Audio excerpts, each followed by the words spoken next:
Begin the current Daf, Mesechta Yoma Daf Gimel, begin 17 lines down at the top of the Yomid, where the Gemara continues to explain the halach about previous Mishnah regarding this Rishayna with opening up this parak, regarding the avodah of Trumas Hadeshin, and what they used to do, and then regarding what they ended up doing, regarding the payosis, regarding the lottery of who's going to get the avodah of the Trumas Hadeshin. She's corresponds because in the Chesed and the Achem B'Shem are joining us for today's Daf. Something we're going to discuss in today's Daf is, like we mentioned, regarding the pious, the raffle of the Trumas Hadeshin, who was able to take that shovelful of the ashes and put on the side of the Mizbeach, and regarding how many fingers they would stick out, regarding the process of figuring out who's going to get that avodah. Then we get into discussion of Hitzas Hadeshin. It's not the same thing as Trumas Hadeshin. Trumas Hadeshin is you take just a shovelful. Hitzas Hadeshin is when they take all the ashes. There was obviously a lot of ashes on the top of the Mizbeach, and then we took it out of the Machna, not there on the side of the Mizbeach. So the key terms of concepts are Egla Rufa, when they find a dead body in Eretz Yisrael in a field and they don't know who killed the person. So then the elders of the town closest, they come and they bring the calf and they give it a blow to the neck and they kill the animal. And they say, Yudenu l'shavchas adam hazeh b'neinu l'ro, meaning we didn't send this person off without food and without escorting the person. The concept of begotten should be ben kadeir l'rabba l'yimzik ben kais l'rabba. You shouldn't be using the same clothing that you cook the food when you're going to serve the food. It's a different type of clothing. It's filthy, and therefore it's not appropriate to use the same one. And kain balmum is that a kain who's blemished, usually as we had in this last week's parsha, usually can't do that avodah, but we'll see that there are certain leniencies regarding certain things and regarding how do we qualify the kain regarding doing the avodah.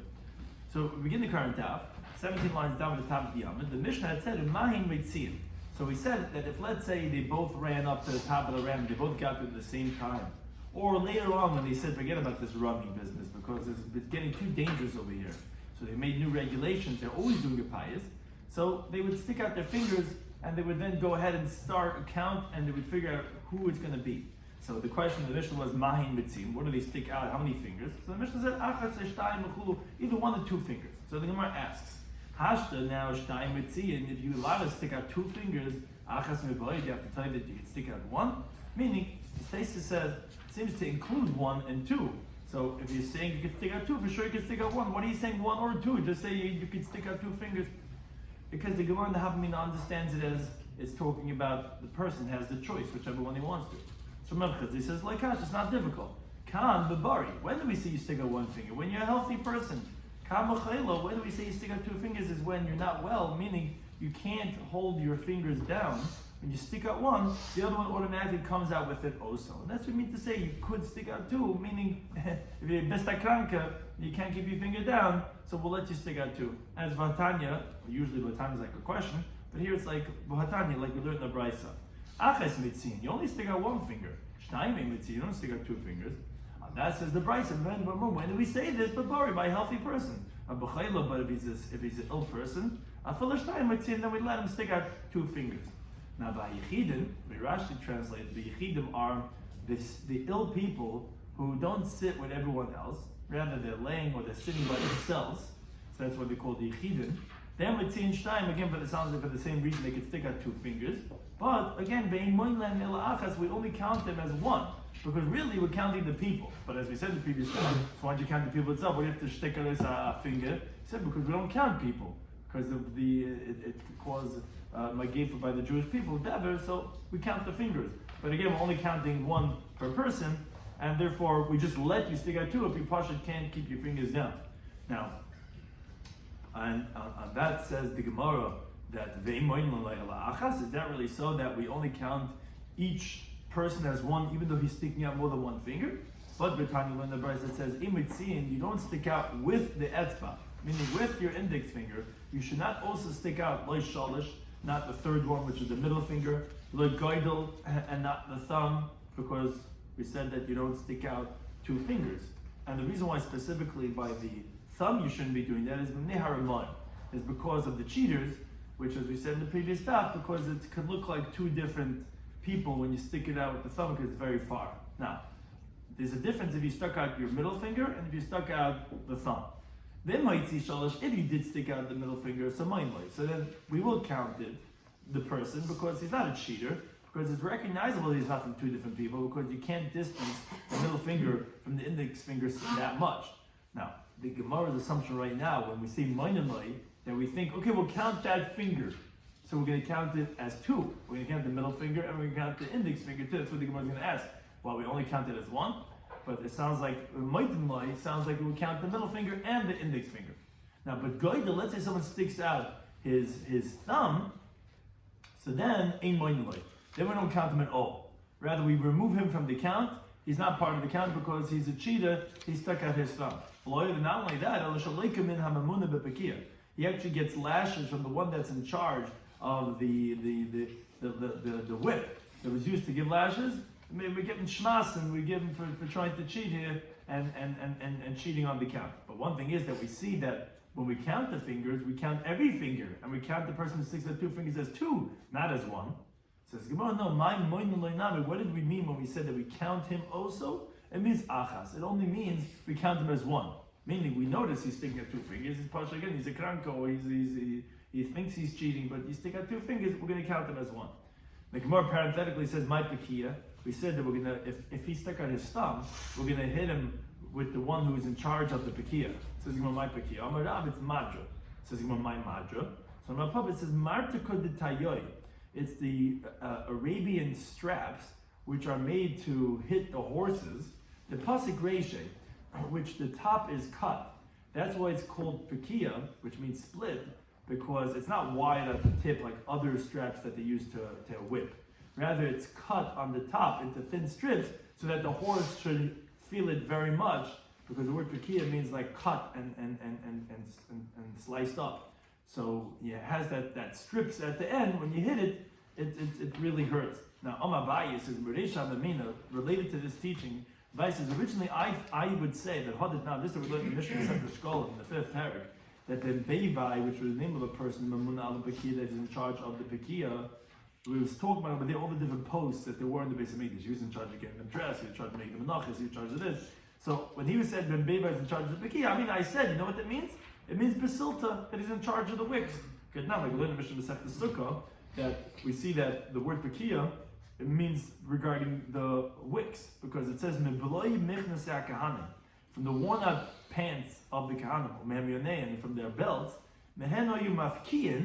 from there they would tear to make wicks for the Simchas Beis Evan Sukkos, and then that's how you used to light it. So you see that pekia, the tearing over there, refers to something like wicks. So I always used to say, Ben Beva is in charge of the pekia. I used to think that it meant he was in charge of the wicks. But Kim and the Shaman, all the time, once I learned this price that we just mentioned before, the lawyer, not only that, if the guy tried sticking out his thumb, that not only did we not count him as Shalikim and Amunah Pekia, but we even gave him lashes with the one that's in charge of the Pekia. I said, my Pekia, it's not good. It's the whip that they use for lashes. That's what Ben Beva was in charge of. Like we see that this is what it means, Amunah ala Pekia.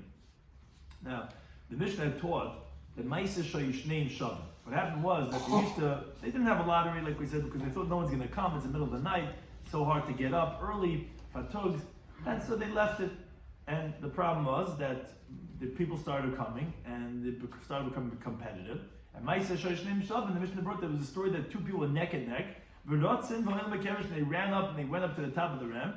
And a guy went and he fell and he broke his leg, and they said we can't do this anymore. They started doing this of the lottery. But Tarma Melina Braisa, that's a similar type of story.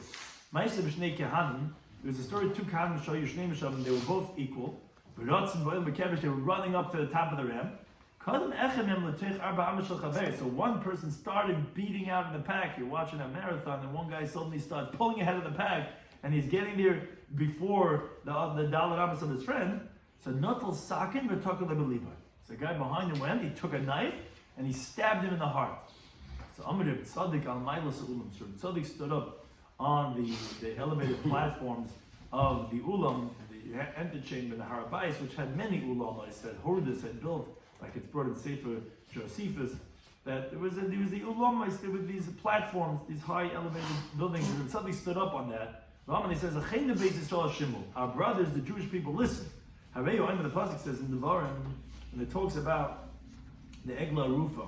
If you're going to find a dead person on the ground, and your elders and your judges, they're going to go out, etc. And they have to bring the closest people, the closest city has to bring an Egla Rufa. So us, who is it responsible to bring this decapitated calf? Al-Ir or Al-Azaras? Is it on the city or is it on the Azara? Now, the Taisa points out, obviously, it's not on the Azara because the Pasuk says, Ha'ir HaKareva. The Azara was not an ear, it was not a city. But as we'll see in the Gemara, he was only doing this to get people emotional, to get people worked up, choked up. So who should bring the Egla Rufa? You can imagine him there on the Ulama screaming out, his son was just stabbed in the heart, running up in the Kevesh. So who should bring the Egla Rufa? The city of Yerushalayim that we're in, this municipality? Or should it be on the Azar? So they started screaming, Kol Am B'chi, everyone started crying. Look at this tragedy that happened, that someone was stabbed running up the Kevesh in the Beis Hamikdash. So Ba'av Shal Tinnik, this was what the Reb Tzaddik had screamed out. Ba'av Shal Tinnik, then the father, the child, the father comes running in, he hears what happened. Umatzik Shumafarfa, he finds his son, that's like, he's like in his last breaths. Amar, he says, Harehu Kaparascham, he says that his death should be an atonement for you. He says, my son is still, how do they translate it? He's still, Withering. What? Withering. Withering? Withering, twitching. Withering for that. And the knife, we know the halacha is that when the knife is inside of the dead person, actually has the halacha of Aviyah B'Yisitum as the dead person itself. He says, don't worry, the knife has not become tummy. Go, right? Listen to what he was concerned about, where the son is dying, and he says, he should be a kapara for you, and the knife has not become tummy. Medchus comes to teach you, Shekoshalim Taharas Kalim, there was more harsh on them, the Tahara, the purity of the vessels in the Beis Hamikdash, more than the bloodshed that his son was just dead. Remember, so this is the pasuk in Lochem Beis that we see how lax it was in their eyes, the bloodshed. Because it says, "Gam dam noki shafach Menashe harb'mai." That also Menashe, the wicked king, had spilled much blood. Adash miles Yerushalayim pelepen, until he filled Yerushalayim from here to there, which you see that killing was not such a big deal. But this idea of that, the Thomas Kalim, that he was concerned about. The Gemara wonders, Hai Maisa Kadam, which story was first? Because we had a story in our Mishnah regarding that someone broke his leg. So the Gemara says, Ilim in the Shvichas Dam, if you think to say this story that we brought in the Brayso of the murder was first, Hasha Shvichas Dam, like Takin the Paisa, somebody was murdered, they didn't institute anything. And Nishba Ragla Takin, you think they're going to make a takana, they can start changing everything up because someone broke his leg? Ella Rav, so what are you going to say? The Nishba Ragla Kadam. No, the story where the guy broke his leg was first. But the problem is, but we came into Takin the Payasa, our Mishnah said that after the guy broke his leg, so they made the takana of the leg. So Abba Amas Ma'avad. So how do you have the story of the Brayso that he got there and he beat him and with him the Dalet Amas? But that was the story when he killed him because he was running up. But I thought they stopped that, and then I thought the first story was because he broke his leg. So which story came first? Doesn't make sense. So El Rada says truth is the story of the murder happened first. Originally thought that okay, this was obviously a tragedy, but this was a very unlikely occurrence. We're not going to change the regulations and rules because of one mad person that went and killed someone else on the Kevesh. But even the Chazah Filim lost this. Once they saw that even unintentional, just because of the situation by itself, it's coming to be dangerous where someone is falling off the ramp and breaking a leg. So that's when they instituted pious. So yeah, by murder they didn't institute because they figured that this is not the normal thing. We don't have to start locking everyone indoors because something happens to one person. It's not a thing that we should be concerned for. Now, in that Brayso that we mentioned, the Amr of Tzaddik Amaylas Ulam Ba'ama, we said that Tzaddik had stood up on the elevation of the antechamber and he had said, Achenu Beis Yisrael Shimon, our brothers, the Jewish people, listen. It says in the pasuk, if you find a dead person on the ground, who should bring for us Egla Rufa Ala'ir? Is it the city? Yerushalayim, should they bring the Egla Rufa for my son that was killed, for this boy who was killed, this Tzaddik? On the courtyard. Now the Gemara asks, I don't understand. What does it even mean to say Tzaddik? Yerushalayim Basasui Egla Rufa? Is Yerushalayim a town that could bring Egla Rufa? But we're talking about the Yerushalayim. There's 10 things the Gemara in Baba Kama and Peg Rumah that the base says that's unique about Yerushalayim. And one of them is the Ketintum and Beis that ain't even Egla Rufa. It doesn't bring Egla Rufa. Now, what's the reason? Because the pasuk says the Bam Chafala. Ki matzechol ba'adama. If you're going to find a dead person on the ground, etc., it says l'rishta. which is your land that you inherit. Yerushalayim is not a Yerusha because this Tana holds that Yerushalayim was not Nischal Kol Shvatim. The Shtais discusses, well, why couldn't you just say that we're going like the Manama that holds that it was Nischal Kol Shvatim? Anyways, but you see that you can't bring an Egla Rufa. Moreover, when do you bring that Rufa? When you don't know who killed the guy. Here you saw the guy who stabbed him in front of the whole, everyone saw it, them running up, and they stabbed him. And the Rebbe says, Gemara, you're right. This Reb Tzaddik, when he made this comment, wasn't really for the purposes of inquiry. Rather, it's it was just to make people cry more, saying like an emotional speech and saying, look, what should we do? Who should bring the Egla Rufa? Now, we had mentioned that then the father of the child, he came over, he found him withering or writhing, or probably writhing, he's saying, right? We can't like the English too. Writhing? Writhing, okay, fine. We'll get you lessons in English here. So, and they found him writhing. He said that, okay, he should be an atonement for you. As Tata, when he saw his son dying, he says, etc. He said, but don't worry, my son's still alive, and don't worry, the knife did not become tamei. Well, so he said this comes to teach you that was more harsh on them. The purity of the vessels, more than the bloodshed. He was more concerned about the fact that the kem should not become tamei than his son being murdered over here in cold blood. Now, the following question, but anytime you have this, you have to wonder, shlichus damhu dezal, is it because that bloodshed was so lax by them, avatars came with the kama, but the purity of the vessels was as it always was? I don't know, maybe the other way around.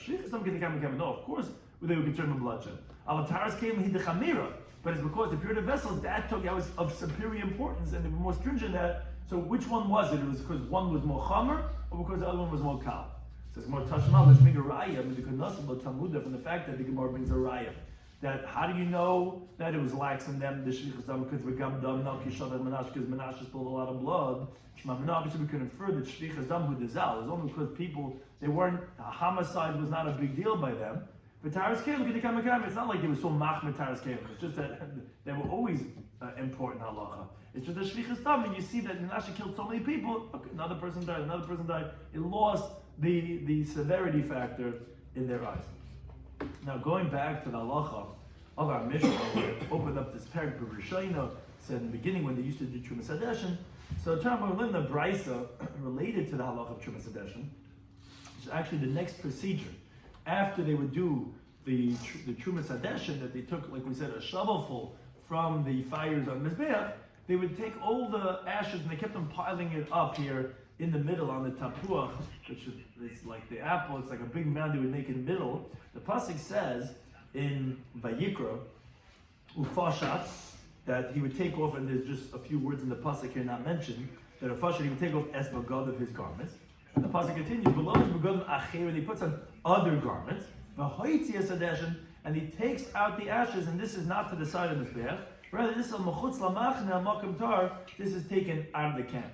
So like we said, this is by the Hitzas Hadeshin, and you take out all the ashes of the Tapuach to the Chutz Lamachna, which that's written after the Trumas Hadeshin.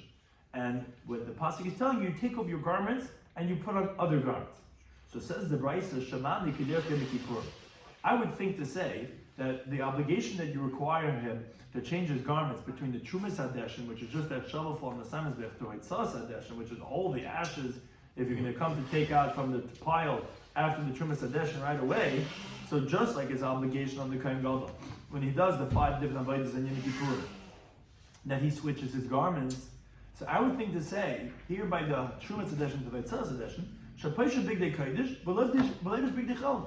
He should take off his Kohanic garments and put on weekday garments, his own mundane garments, where just like the Kohen Gadol switches between all the avodas, the first he puts on the Bigdei Zav, which are the Shemaim Begadim.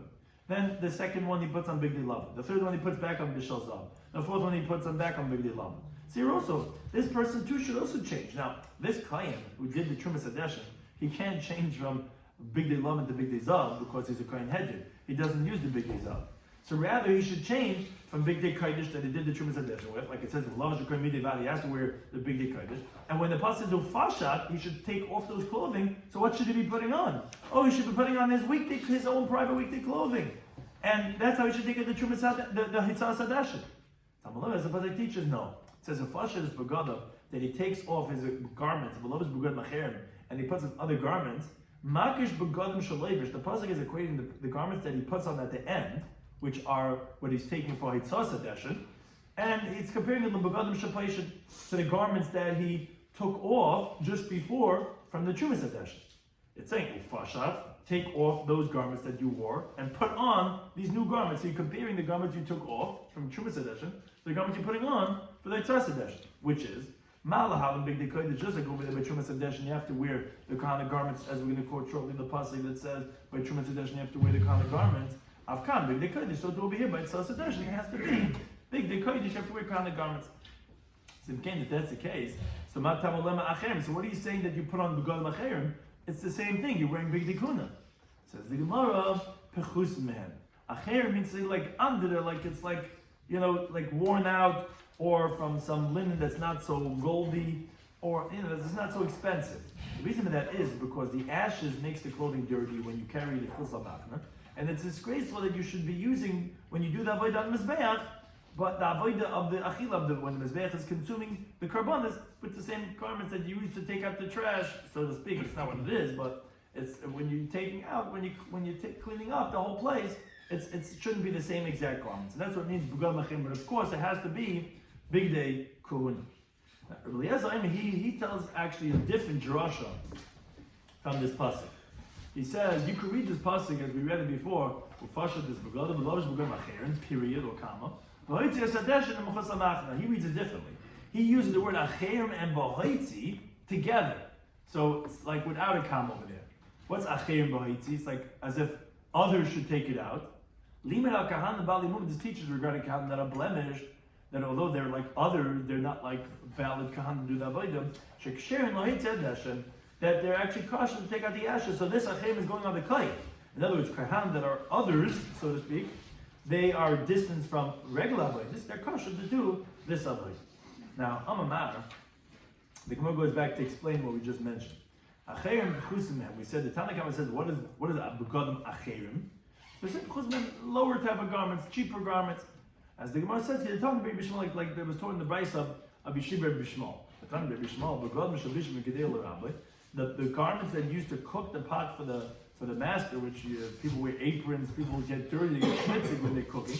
That should not be the garments that you wear when you pour the cup, like a butler is all dressed all nicely, because your garments get all smoky and dirty when you're cooking the pot. Here also, when you take out the ashes, what's called the Hitzas Hadashin, it's not honorable for the king, Hashem, to serve him some other service with the same garments. And that's what it says, B'gad Macherim, it should be, those more worn out garments, that's what you should use for the Hitzas Hadashin.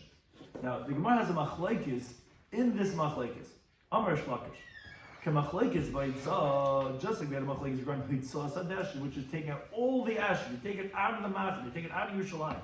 Just like Rabbi has his machshir, Balimumin. Again, although usually Balimum cannot do the avodah, the discusses what this machlekes is regarding Balimumin doing the avodah. But Lezer says that Balimum could do the Hitzas Hadashin. He could take out the ashes. So just like he disagrees by Hitzas Hadashin, meaning he kashers the Balmum, Kach machlekes ba'arama. So do they dispute regarding the Trumas Hadashin, meaning according to Rabbi Eliezer, the Balmum could do Trumas Hadashin. So although we always know Balmum cannot do the Avodah, he's allowed to do, just like Hitzas Hadashin, that Rabbi Eliezer would hold the same thing is, Trumas Hadashin is also allowed to do that too. He says no. Machlekes ba'hitzah, the whole machlekes is only by Hitzas Hadashin. Ba'arama, but Trumas Hadashin, they're not called Avodah. According to everyone that's called Avodah, it's one of the avodas that we talk about that before the day starts. And how can you say a Kohen Balmum would be doing that avodah? So it says the Gemara, my Kamei Shlokish, what's the reason of Shlokish that he holds that Trumas Hadashin is not an avodah? And that's why he says that according to Eliezer, a Balmum is allowed to do even Trumas Hadashin. So Amalach, he would tell you because like this. If you think to say Trumas Hadashin is an avodah, do you really think to say that it's an avodah that's valid with just 2 out of the 4 garments? Because here the pasuk says, you know what the pasuk says by Trumas Hadashin? The pasuk is v'lavash hakohen midevad. The kohen will wear his linen garment. U'michnes evad yilbash habasar, and his linen trousers is going to wear on his flesh. V'hem Hadashin, and do Trumas Hadashin. So if you read the pasuk in Chumash, there's only 2 big day kuna it says he's wearing: his shirt and his pants. But what's with the gartel? What's with the hat? Right? So obviously it's not an avodah because the kohen has to wear a dal begadim. So it's not an avodah, and therefore yes, a balmum, according to Eliezer, could go ahead and do trumas adeshin. Rabbi Yochanan, he disagrees. Says no. You're right. The Torah only explicitly said the shirt and the pants, but the Torah is revealing to you that is not kosher in his weekday garments, because why you requiring the shirt and the pants on the big dikuna? Obviously, you can't wear your own stuff. It's not just a non-avodah. And from there, you could learn that it is avodah, because why would you require two big dikuna? And therefore, also, and therefore, you have to wear also the hat and the gartel. So only says the shirt and the pants, but the gartel with the head is also included. So suddenly Gemara says, so then if you're telling me that it's not avodah, and that's why you have to wear the shirt and the pants of the Kahanim, so then why do you pick specifically those two if you need them all? Why don't you just be quiet? And I would know from the fact that it says it has to be a Kohen, obviously it's avodah. Why are you picking these two garments? So says the Gemara, no, there's something that we learn out from these terminologies that are specifically mentioned over here to teach us a drasha. When it says midoi vad, his linen garment, which refers to his kisainis, but what's the word midoi? The word midoi is from the word kimidasai, according to his measurement. From here we learn that the kisainis of the Kahanim had to be according to the measurement of his height. According to be too long, according to be too short. It's not supposed to drag in the ground. Neither should it be like you saw he wore this from the 1980s where the pants is already up almost by halfway through his so it has to be the right size. As the Gemara says, that's what midui comes to teach. It has to be kimidasai. And regarding the Mishnah Sivad, regarding the linen pants, what's that teaching? Like you're telling, like learn the Brisa. The Brisa tells him, how do you know that there should be nothing before the pants? The first thing you put on are the trousers. How do we know? It says the Pasuk V'Yikra. It says, that the linen trousers he'll clothe on his flesh. Now it sounds like he's putting it on when he's undressed, because it's only thing that he's doing is on his flesh, because if not, why are you saying al basari? What's al basari? Al basari is because there's only flesh, there's only skin.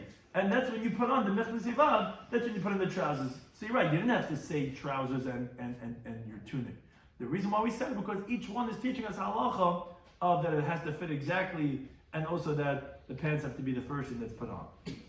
Now, Rish Lakish, who he says that no, he says the Torah specifically only wrote those two to tell you that it does not require all four. And it's exactly telling you it's not an avodah. So how does he know these two drushes that has to fit exactly and that the pants has to be the first thing on? So the Gemara tells us that he knows it from the wording. The fact that it says these two is because we want to tell you it's only these two and not all four. Now Rabbi Shloimy says really need all four. We have to explain, so what he's saying these two. According to Rish Lakish, the pasuk telling you only these two. So how does he know this drasha? From the wording. Midai kimidasa. How do you know that? But it means to say according to his measurement. Why doesn't it say kesainis? Why say midai? To tell you that it should be like his measurement. And how do you know shlei double kodim l'machnesai? And how do you know that there should be nothing before the pants? Me'al basari nafka. Because the word me'al basari is extra. That's what's teaching you. But the fact that it says pants and shirt, according to Rish Lakish, is actually dafka, and he knows his other halachas from either extra word or from the wording itself. But now the Gemara wants to say, name it ketanoi. Let's say this machlekes that we just brought out between the Rish Lakish and Rabbi Yochanan, if Trumas Hadeshin is avoid or not, let's show that it's a machlekes tanoim. How?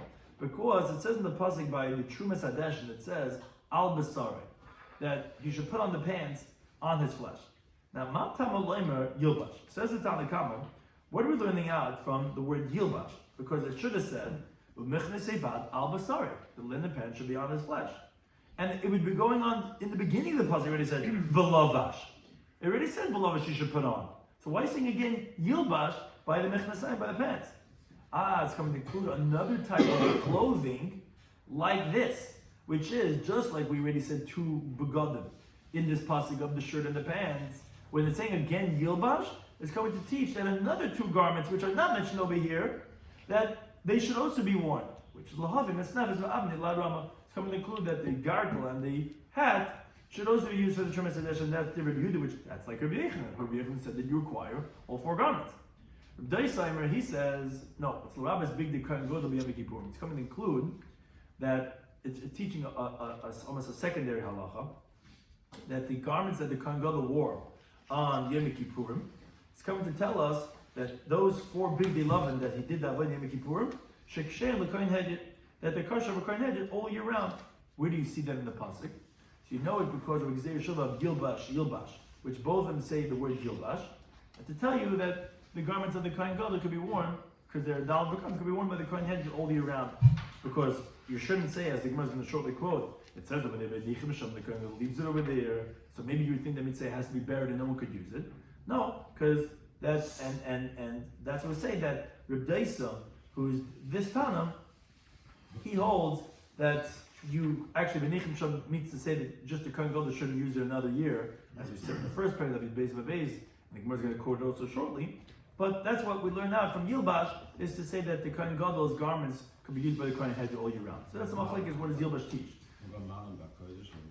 Oh, so Amar Rebbe. So Rebbe asks, and the Daisi says, Shtei Tshuvas B'Dav. He says there's 2 problems with your opinion. First of all, the belt of the Kohen Gadol Yom Kippurim, which is made out of linen, how could you say the Kohen Hedge uses it? It's not the same belt. Because, and this is Rebbe L'Shitasai, because Rebbe holds that the belt was made out of klein from a Kohen Hedge. So you can't use the belt, it's not the same belt to use from the Kohen Gadol Yom Kippurim, which is made out of linen. But moreover, a belt